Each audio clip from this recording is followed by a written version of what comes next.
when a broken widower risks everything to save a young girl sold by her own parents? Neither of their lives will ever be the same again. Leonard James had never imagined that one day he would be standing in line for free soup, wearing the same clothes for the third day in a row, sleeping on a cold shelter floor next to strangers. Just a few years ago, he was a man with a quiet but steady life. He worked as a mechanic in a small garage, made enough to pay rent on a 2-bedroom apartment, and went home every evening to his wife, Marissa. She was his whole world. Their life wasn't fancy, but it was full of small joys of ending tea together, weekend movie nights, and the warmth of simply knowing someone loved you. Marissa had been Leonard's first love, and she became his wife when he was just 25. She was soft-spoken and kind, with a smile that made even Leonard's worst days feel okay. For 2 decades, they built a simple, peaceful life together. They didn't have children, though they had tried. The disappointment had been sharp at first, but with time, they accepted it. Instead, they poured their love into each other. Everything changed in just 6 months. It started with Marissa feeling tired all the time. Then she began losing weight, her appetite fading like a dying candle. Leonard pushed her to see a doctor. He still remembered sitting beside her, holding her hand. When the doctor came in and said the words that shattered his world, advanced stage ovarian cancer, it felt like someone had sucked all the air out of the room. Marissa, always so calm, simply nodded. But Leonard couldn't breathe. He couldn't think. From that day on, Leonard's life became a blur of hospital visits, medications, and desperate hope. Insurance only covered so much. The treatments were expensive, and the bills piled up fast. Leonard worked longer hours at the garage, even picked up night shifts at a gas station just to keep up. But no matter how hard he worked, the money disappeared like sand through fingers. Still, he never once thought about stopping the treatment. He would give everything to save her, and in the end, he did. He sold their car. He emptied their savings, took loans from friends, even strangers. Then he sold their apartment and moved Marissa into a rented single room so he could afford her last round of chemotherapy. But it wasn't enough. Nothing was. Cancer didn't care about love, sacrifice, or desperation. It only grew stronger. Marissa died in her sleep on a cold winter morning, her hands still in Leonard's. He didn't cry at first. He just sat there, numb. The funeral was small, just Leonard and 2 old friends who still kept in touch. Leonard used the last of his money to buy a wooden casket and bury her in the city's cemetery. He placed her favorite scarf inside with her, the one she always wore when they drank tea on the balcony. When the final handful of soil was dropped on the grave, Leonard felt like he had buried his soul with her. After that, everything unraveled quickly. The landlord kicked him out of the rented room when the rent fell overdue. Leonard moved into a shelter, telling himself it would only be for a few weeks. He thought he could get back on his feet, maybe find another job at a garage or do small repair work. But no one wanted to hire a 48-year-old widower who looked like he hadn't slept in months and carried the weight of sorrow in his eyes. Weeks turned into months. His savings were gone. His tools were gone. Even the few friends he had drifted away, uncomfortable with his sadness, unsure of what to say. In the shelter, Leonard kept to himself. He didn't talk much. He didn't get angry or complain. He just existed quietly, politely, like a man waiting for the world to notice he was still there. Sometimes at night, he would stare at the ceiling and whisper Marissa's name, as if saying it out loud might bring her back.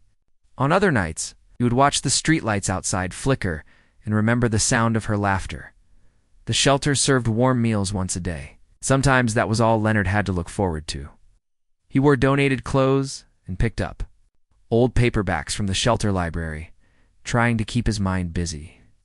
But every now and then, he would see couples walking past the windows or a young man kissing his wife on the cheek, and the pain would crash over him again. The loneliness was like a shadow that followed him everywhere one day. While volunteering to sweep the floors at the shelter, something he did just to feel useful, Leonard found a rusted old ring someone had dropped. Oh.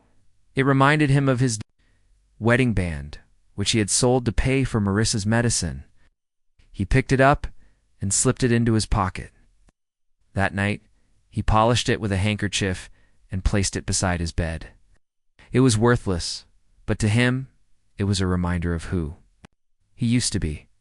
The world outside moved on without him. People rushed past him on sidewalks, eyes glued to phones, ignoring the man in secondhand shoes with sadness in his face. He became invisible. But Leonard didn't blame them. He understood. Everyone had their own burdens.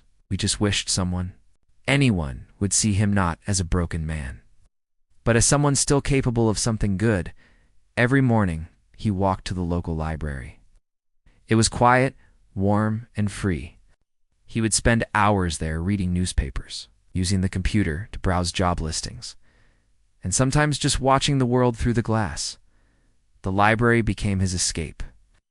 It was the only place where he didn't feel completely lost. Afternoon, while scrolling through job forums on a slow public computer, Leonard accidentally clicked a strange link. It took him to a shady site that looked like a black market auction board. At first, he thought it was fake. But as he scrolled, he saw images that chilled his blood, photos of young girls being offered for marriage or service in exchange. For money, some were as young as 16. It was horrifying. He was about to close the tab when one image made him freeze. It was a girl, maybe 19, sitting on a floor with her knees pulled to her chest. Her hair was tied back roughly, and her eyes stared directly into the camera, wide with fear. Her name, according to the post, was Annika. The caption said, "Ready for pickup." And her parents were the ones arranging the sale. Leonard stared at the screen for a long time. Something about her eyes, that silent plea, tore through his heart. She looked trapped, like an animal in a cage. He didn't know why, but he couldn't look away. He whispered softly, "No one should be sold like that. Like that."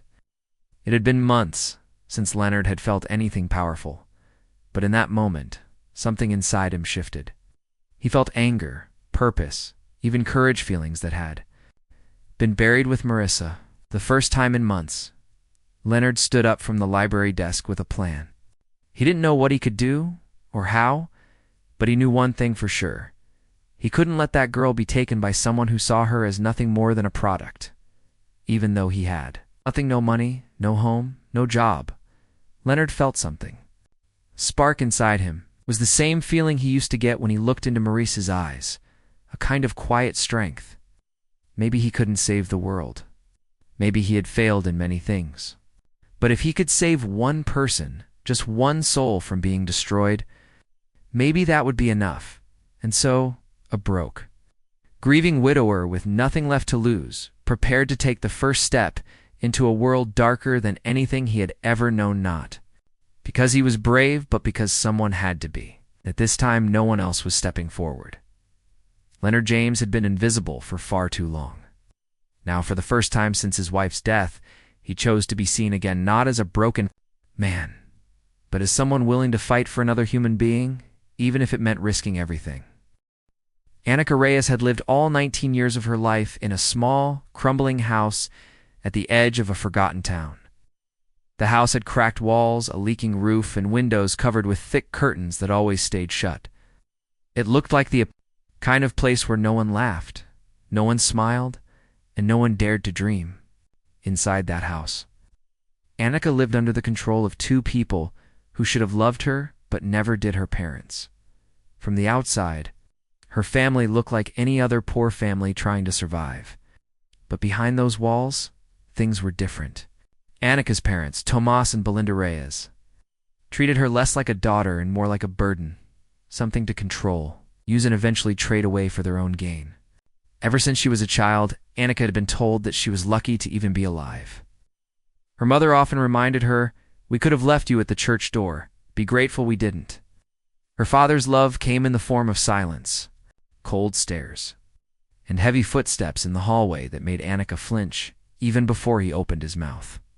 Annika never went to school. Her parents claimed they couldn't afford the fees, but the truth was, they didn't want her learning things that might make her question their control. While other kids carried backpacks and played games after school, Annika scrubbed floors, cooked meals, and served her parents like a servant in her own home. Her only education came from sneaking books from a neighbor's trash or watching TV. through cracks in the wall when her father wasn't around. She dreamed of things she couldn't. Name a world where she could walk outside without permission, wear clothes she liked, or simply breathe without fear. She imagined a life where she could go to college, make friends, maybe even fall in love. But dreams like that were dangerous. Her parents had warned her many times, the world outside is cruel. You're safer here. You belong to us. She stopped speaking about her wishes long ago. Silence was safer. As she grew older, Annika became more beautiful. Her eyes were large and full of quiet pain. Her skin, though pale from lack of sunlight, was smooth. Her long black hair curled slightly at the ends. She had a face that made people pause and stare, even when she tried to hide it. Her parents noticed it too, but not in the way most parents would. They saw her beauty as an opportunity, a chance. They started dressing her up and taking photos, posing her like a model in a magazine. At first, Annika didn't understand. Her mother told her the pictures were just for a family album, but Annika could see her father selling something online. She caught glimpses of messages on his phone, men asking for prices, dresses, dates. One night she overheard them. Talking in the kitchen, her mother was whispering harshly, "She's almost 20. If we don't do it now, we'll lose our chance." That man from the city said he's willing to pay double. Her father grunted in response. "Fine. Let's auction her." Annika's heart froze. She didn't even fully understand what it meant, but she knew it wasn't good. She wasn't just being married off, she was being sold. It's like furniture, like meat. The next day, everything changed. Her phone was taken away. She was told to stay inside and not speak unless spoken to. Her meals became smaller. Her parents started treating her like a product they were preparing for market. They told her, "Be quiet, look pretty, and do whatever the buyer tells you." Posted her pictures on secret websites, sites Annika didn't know existed. They described her like an item, 19 years old, trained, pure, obedient, ready for immediate relocation. Men started messaging. Some offered large sums. One asked, "Is she a virgin?" Another asked, "Can I test before I pay?" Her parents didn't say no. They didn't even seem shocked. Annika's chest felt like it was caving in. She couldn't cry anymore. Her tears had dried up weeks ago. Now, there was only fear, silence, and a growing feeling of helplessness. Her mother started training her how to sit, smile, speak politely, don't talk back, don't ask questions. Always obey, she repeated like a prayer. They even forced her to learn basic words in another language, assuming the buyer would be from a different country. It wasn't protection, it was preparation for a transaction. Annika tried to escape once. She waited until midnight, opened the back window quietly, and ran barefoot across the field behind their house. But she didn't make it far. Was waiting with a belt in his hand. He didn't speak, just dragged her back by her hair and locked her in the storage room for 3 days. No food, no light, only the sound of rats scratching at the floor. After that, she didn't try again. Instead, she prayed. Every night, lying on a thin mattress under a broken fan, she whispered to the ceiling, "Please send someone. Someone who doesn't want to hurt me." She didn't believe in miracles, but it was all she had. Days passed, then weeks. The messages increased. The price was raised. Her parents told her to smile during video calls, to say, "Yes, sir," to faceless strangers behind computer screens. One man laughed and said, "She's like a doll, perfect." Then came the message that would change her life. Her father told her a serious buyer had shown interest, someone from a city far away. He didn't offer the highest price, but he sounded eager. The man said he would come in person to meet Annika. If he liked what he saw, he would take her that very night. Her parents agreed without hesitation. Annika was told to wear a white dress. Her hair was brushed and tied back. Her face was cleaned, and a touch of cheap makeup was applied. "You need to look fresh," her mother said, as if she were arranging flowers for a guest. "Don't ruin this for us." As evening approached, Annika sat silently on the floor of the living room, her hands folded in her lap. Her heart pounded in her chest like a drum. She didn't know what to expect. Was he old? Was he cruel? Would he hurt her immediately? Would she be taken across borders, sold again? She imagined all kinds of nightmares. None of them involved rescue. None of them included safety. She had stopped believing in good people a long time ago. The world had taught her that no one comes for girls like her. And yet, deep inside, a tiny part of her still hoped. Maybe the man would be kind. Maybe he would look into her eyes and see the fear. Maybe, just maybe. Someone out there still had a soul. But Annika had learned long ago that hope could be dangerous. It could break your heart more than anything. Also, as she waited, alone, dressed like a prize on a shelf, she closed her eyes and whispered one final prayer, not for escape, not even for love. She simply asked the universe for one small thing. Please let him be better than the others. She didn't know it yet, but the man on his way to meet her was not what her parents expected. He wasn't rich. He wasn't powerful. He wasn't even sure what he was doing, but it was something none of the others were. He was human, and he had come to save her, not by her. The quiet war inside Annika's soul was still raging when the knock came at the door. Her parents rushed to greet the visitor. She didn't get up. She kept her head low, eyes on the floor, hands clenched tightly in her lap. But something told her. Something was about to change. Forever. Leonard James had no idea what he was doing, but for the first time in a long while, he felt like he had a reason to keep moving forward, ever since he had seen the picture of Annika sitting on the floor. Eyes full of fear, dressed like a doll for sale, something had snapped inside him. He had seen many painful things in life, but this was wrong on a level that he couldn't ignore. It wasn't just the image of a girl being auctioned off like furniture. It was the way her eyes silently begged for help. They reminded him of the way Marissa used to look at him when the pain from her cancer got too strong, full of trust, full of hope, quietly asking him to make it stop. He couldn't save Marissa in the end. But maybe, just maybe, he could save this girl. The problem was, Leonard had nothing, not a single penny in his pocket. He was still sleeping in shelters, still eating one meal a day, still walking around in old shoes with torn soles. But he had something else's stubborn heart, a deep pain that made him fearless. He didn't plan it like a hero in a movie. He didn't have a clever strategy or some brilliant rescue idea. All he had was a public computer, shaky fingers, and the will to do something that mattered. He logged into the shady website again, searching for Annika's post. It was still there. He clicked the message button and typed, "I am interested. I want to pick her up personally. Send address." It was a bold lie. One he had no way of backing up. He didn't expect a reply, but minutes later a message popped up. Price. Leonard froze. He couldn't write 0. They'd ignore him. So he wrote, "Name your price." "I will come with cash." Another lie. But he was counting on their greed. And it worked. The seller, who claimed to be the girl's father, sent back a location. Small town, nearly 300 miles away. He even included a time for meeting. Leonard stared at the screen, heart racing. This was really happening. They had taken the bait. Now he had to figure out how to get there. The only thing of value Leonard had left was a ring. Not even a real wedding ring, just an old one he'd found while cleaning the shelter. He'd kept it because it reminded him of Marissa. But now, it had a new purpose. He went to a small pawn shop near the city's edge and placed the ring on the counter. The man behind the glass looked at it, then at Leonard. "This is nothing special. I'll give you $20. Leonard nodded, done.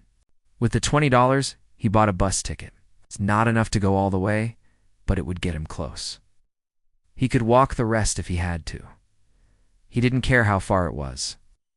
That girl was not going to be handed over to some monster without a fight. The bus ride was long and uncomfortable. He sat next to a man who talked too much and smelled of cheap liquor.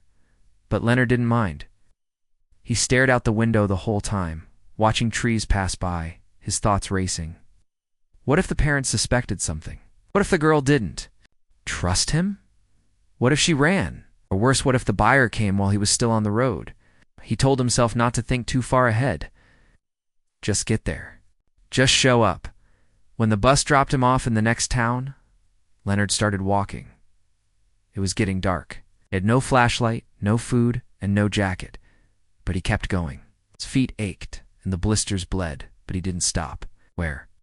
Out there, a girl was waiting, scared, confused, and alone. May. And even if the whole world had turned its back on him, he wasn't going to turn his back on her. He reached the address just after sunset. The house was small and poorly kept, with peeling paint and rusted fences. It stood near the edge of a dirt road, surrounded by silence. Leonard stood there for a moment, gathering his courage. Then he knocked on the door. A man answered, middle-aged, wearing a dirty undershirt, eyes sharp with suspicion. "You the buyer?" Leonard nodded. "Yes." The man looked him up and down. Clearly Leonard didn't look like someone with money, but greed makes people blind. The man stepped aside. "Come in." Leonard entered the house slowly. The air inside was thick, like something rotten had been sitting there too long. He noticed a woman in the kitchen, probably the mother. "Hey," gave him a fake smile and offered no greeting. Then his eyes fell on the girl, Nika. She was sitting on the floor, just like in the picture. Wearing a plain white dress, her hands folded in her lap, her eyes met his for only a second before dropping again. She looked exactly like her photo, only more fragile in real life. So quiet, so still, like a bird too scared to fly. Leonard's chest tightened. He wanted to say something, to tell her she was safe now, that everything would be okay, but he couldn't. "Not yet," the father spoke again. "So, payment." Leonard stalled. "I have it, but it's not safe to carry all of it. Brought up little, the rest is in a bank nearby. I wanted to make sure she's real first." The parents seemed nervous but greedy. Mother said, "She's healthy, obedient, never caused trouble. She'll do whatever you want." Leonard looked at Annika again. She hadn't moved. He took a small step toward her and kneeled. "What's your name?" he asked gently. She didn't respond. The father said, "She won't talk unless we say. She knows better." Leonard nodded and stood up. "Wait. I need a few minutes alone with her. That's my condition. You want the rest of the money or not?" The parents hesitated. The mother whispered something to the father. Then, reluctantly, they walked outside, saying they'd give them 5 minutes. As soon as the door shut, Leonard turned to Annika. "Listen," he whispered. "I'm not here to buy you. I don't have any money. I'm here to help you escape." Annika looked at him with wide eyes. She didn't speak, but she shook her head slightly as if unsure. "I know you don't know me." "I know." "You're scared. But if you stay here, they'll sell you to someone worse. I'm not going to hurt you. I'm going to get you out. Tonight." Still she didn't answer, but her breathing changed. She was listening. "We have to go now, quietly, before they come back." She hesitated only a second more. Then, finally, she nodded. Leonard took her hand. It was ice cold. They slipped out the back door, moving quickly through the overgrown backyard. The parents were still in the front, probably talking about the money they thought was coming. Leonard led Annika down the dirt road, keeping close. To the trees, they didn't run. That would draw attention. They just walked fast, quietly, hearts pounding. After about half a mile, they reached the main road. There was a small gas station nearby. Leonard used the last of his change to call a women's shelter from the public phone. It was a number he had written down long ago but never used. The woman on the other end was calm. She asked for the girl's age, her name, the situation. Leonard told her everything. They agreed to meet at a rest stop another 2 miles down the road. Leonard and Annika walked in silence, both scared but moving forward. Every car that passed made their hearts jump, but no one stopped. Them, in this world, 2 quiet people walking on the roadside didn't matter to anyone. When they finally reached the rest stop, a van was waiting. A woman stepped out, holding a clipboard and a warm smile. "You must be Leonard, and this is Annika." Annika stepped behind Leonard, still unsure. The woman knelt to her level and said softly, "You're safe now. You don't have to be scared anymore." "For the first time," Annika whispered. "Okay." It was barely a sound. But it was the beginning of something new. Leonard watched as they helped Annika into the van. He was about to walk away when the woman stopped him. "Where will you go?" Leonard shrugged. "I'll figure it out." But before he could turn, Annika leaned out of the van and looked at him. Their eyes met again. She didn't smile, but she didn't look away either. "Thank you," she said, soft but clear. Leonard nodded. For the first time in months, he felt something other than sadness. He felt alive.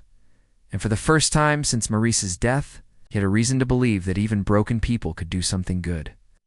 Even if the world had nothing left to give them, they could still give something back. He turned and walked into the night, a little stronger than before. The air outside was cool and quiet as Leonard walked alongside Annika down the dark road. A few stars peeked out from behind the clouds, but the night felt heavy. Annika clutched her hands tightly in front of her, still unsure whether this strange man was really here to help her or just someone else trying to control her. Her entire life had been a long lesson in distrust. Everyone who was supposed to protect her had only ever used her. Why should this man be different? Leonard could feel her hesitation. She hadn't said much since they left the house. She moved like a person expecting to be punished at any moment. Her steps were soft, almost invisible, as if she was trying not to exist. He wanted to speak, to say something comforting, but he knew words didn't matter much right now. What she needed was space, patience, and safety, things she probably hadn't known for years. They walked for miles. Nika didn't ask where they were going. She didn't complain or ask for rest, but Leonard noticed her slowing down. She was tired, probably hungry too. So was he. But none of that mattered right now. What mattered was getting far enough away from that house, from those people who had sold her, from the place that had never been her home. After what felt like forever, they came across an old service station that was closed for the night. Leonard guided her behind it, where a few trees offered shelter. There was a small patch of grass, a little away from the road, and they sat down there. "You can rest here for a bit," he said softly. Annika nodded, wrapping her arms around her knees. Her dress was still spotless, but she looked like she'd been through a storm. Her eyes kept darting toward the road, the trees, the shadows, as if she expected someone to come running after them. Leonard leaned against a tree, rubbing his sore feet. He wished he could offer her food, a blanket, something. But he had nothing. Only the promise that she was no longer alone. That had to count for something. Hours passed slowly, and dawn began to break. Leonard stood up. "There's a bus that comes through this road every morning," he said. "It heads toward the city. We'll get on that and go somewhere safer." Annika didn't speak. She simply stood and followed him. As they waited at the roadside, a small pickup truck approached and slowed down. Leonard stepped in front of Annika, protectively. The truck pulled over and an old man leaned out the window. "Where you two headed?" "City," Leonard replied. "I can take you part of the way. Hop in the back." Leonard looked at Annika. She hesitated, then gave the smallest nod. They climbed into the back of the truck and sat side by side. The wind hit their faces as the truck rolled along the empty road. For the first time, Leonard noticed the faintest sign of peace on Annika's face. Her eyes stayed on the road ahead, but her shoulders didn't look so tight. Maybe she was starting to believe this wasn't a trap. They rode in silence for over an hour. When the truck finally stopped near a gas station, the driver waved and said, "Good luck." They thanked him and climbed down. Leonard led Annika inside the station and used the last of his coins to buy a bottle of water and a pack of crackers. They sat on the curb and shared the small meal. It was barely enough, but Annika didn't complain. She ate slowly, carefully, like someone who wasn't used to eating without fear. "Where are we going?" she asked softly. Her first real question. Leonard looked at her, surprised but glad to hear her voice. "There's a place, a shelter in the city. They help girls like you. They'll keep you safe." Annika looked down at her hands. "Will they send me back?" "No," he said firmly. "They'll protect you, and they'll listen. I promise." She looked up at him then, really looked. Her eyes searched his face, trying to find the truth. And what she saw there must have satisfied her, because she nodded. They caught another bus that afternoon, paid for by a kind stranger who overheard Leonard asking for directions. The ride into the city was long and quiet. Kanika stared out the window, watching the buildings grow taller, the streets busier, the people more hurried. It was a new world, strange and loud and full of life. She pressed her fingers against the glass, as if trying to touch this new place. When they finally arrived at the shelter, the building was plain but clean. A small blue sign above the door read, "Haven House, a safe place for women and girls." Leonard walked up and knocked. A woman in her 40s opened the door. She had kind eyes and a calm voice. "Can I help you?" "I spoke with someone last night," Leonard said, "about a girl named Annika." The woman looked at Annika, then opened the door wider. "Come in." Inside, the place smelled like soap and tea. Soft music played from a small radio. Other girls were there, some sitting on couches, others painting or reading. Annika stood still, afraid to move. "This is a safe place," the woman said to her. "No one will hurt you here." Annika looked at Leonard again, unsure if she should believe it. He gave her a small nod. The woman offered her hand. "My name is Miriam. Would you like to sit down?" Annika hesitated, then followed her to a quiet corner. Leonard sat nearby, watching but not speaking. He knew this was Annika's moment now. She needed to speak for herself. Miriam asked simple questions. Annika answered in short, quiet sentences. Her voice trembled at first, but it got stronger. She told Miriam her name, her age, where she came from. When Miriam asked about her parents, Annika's hands began to shake. She didn't have to say much. The fear in her eyes said enough. Miriam took her hand gently. "You don't have to go back there. Not ever. We'll help you." Annika nodded slowly. Leonard stood up. "I'll wait outside." But as he turned to leave, Miriam stopped him. "You're not under arrest," she said. "But I do need to ask, did you take her from her home without permission?" Leonard paused. "Yes, but she's 19. I didn't break any law." "She's legal, yes," Miriam replied. "But her parents may try to press charges. We have lawyers who can help. You may have to give a statement." "I'll do whatever it takes," he said. "Just keep her safe." For the next few hours, Leonard sat in the waiting area.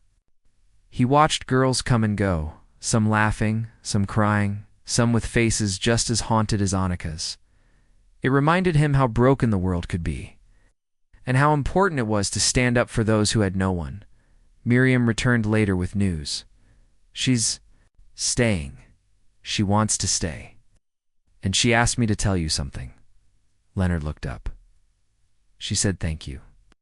And she wants to talk to you tomorrow." He nodded, feeling a strange mix of relief and sadness. He had done what he came to do. Was safe now, but a part of him felt hollow. It's like something important had just ended. He found a cheap motel nearby and slept on a hard mattress for the first time in weeks. The next morning, he returned to the shelter. Annika was waiting for him in the small garden behind the building. She was wearing new clothes, her hair brushed, her eyes clearer. "Hi," she said. "Hi," he replied, smiling. They sat on a bench together, the sunlight warming their faces. "I didn't believe you at first," Annika said. "I thought you were lying. I thought maybe you'd hurt me too." "I would have thought the same," Leonard admitted, "but you didn't." "No, I never will." There was silence between them, but it wasn't heavy this time. It was gentle. "I don't know what's next," Annika said, "but I want to try. I want to live." "You will," Leonard said. "You already are." She looked at him, and for the first time since they met, she smiled. "I think Marissa would be proud of you," she said quietly. Leonard blinked in surprise. "How did you talk in your sleep?" He laughed. A real honest laugh. Annika reached into her pocket and pulled out something small. It was a tiny silver charm shaped like a bird. "One of the girls gave it to me," she said, "for freedom." Leonard took it and nodded, "Thank you." They sat a little longer, watching the wind move through the trees. For now, Annika would stay in the shelter. The staff would help her with therapy, schooling, and even a job if she wanted. Leonard would check in on her when she was ready, but he wouldn't stay too close. She needed space to grow, to become her own person. Before he left, she stood and hugged him. It wasn't long or tight, but it was real. "You saved me," she whispered. "No," he replied. "You saved yourself. I just opened the door." With that, Leonard walked away not as a broken widower, not as a homeless man, but as someone who had finally found a reason to hope again. After the quiet moment in the shelter garden, life began to change for both Leonard and Annika in ways neither could have expected. The small silver bird charm that Annika carried with her symbolized more than just freedom. It became a sign of hope, a reminder that even broken things could find a way to heal. Annika's days at the shelter were slow at first. Each morning she would wake up in a room that felt strange and unfamiliar, surrounded by other girls who had stories just as painful as hers. Some of them had been through worse. Others had been lucky enough to escape earlier. But all of them carried the same invisible scars. Annika often found herself sitting quietly in the corner, watching the others interact, unsure if she could ever belong. The shelter staff were patient with her. Miriam was a steady presence, always ready with a kind word or a listening ear. Slowly, Annika began attending group therapy sessions. She listened while others shared their stories, and bit by bit, she learned to find her own voice. Speaking about the past was hard. Sometimes the memories flooded in like a storm, and tears would fall without warning. But she was learning that she didn't have to carry it all alone anymore. Leonard, meanwhile, was trying to rebuild his own life. A few weeks after bringing Annika to safety were a whirlwind of small, difficult steps. He found temporary work, cleaning offices and delivering newspapers, anything that could bring in a few dollars. Every paycheck went towards food, bus tickets, or saving up to help Annika if she needed it. He also began attending a support group for widowers. It wasn't easy facing people who hadn't known Marissa, but Leonard needed to share his grief and hear stories of others who had lost loved ones. Slowly, he started to understand that healing was not about forgetting, but about learning to carry the pain without it breaking him. Annika and Leonard kept in touch. She would call him sometimes, her voice stronger each time, sharing little victories, finishing a class, making a friend, even laughing at a joke. Leonard never told her about the nights he still woke up gasping, or the days he felt invisible in the busy city streets. Instead, he let her be the light that kept him going. One afternoon, Annika invited Leonard to visit the shelter. She had prepared a small surprise. When he arrived, she was waiting with a group of girls around a table filled with paintings, handmade jewelry, and colorful cards. The shelter had started an art project, a way for the girls to express themselves and earn some money. Annika showed him a delicate bracelet woven from thread and beads. "I made this," she said shyly, "for you." Leonard took the bracelet and smiled. It was simple but beautiful.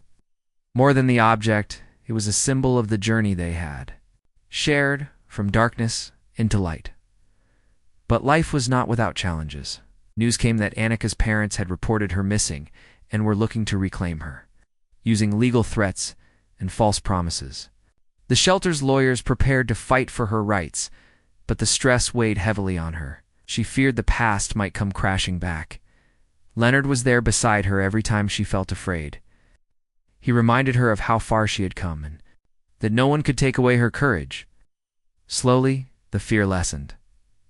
Months passed. Annika found a small job at a local bookstore. It was nothing glamorous, but she loved the quiet among the shelves, the smell of old pages, and the chance to meet kind strangers.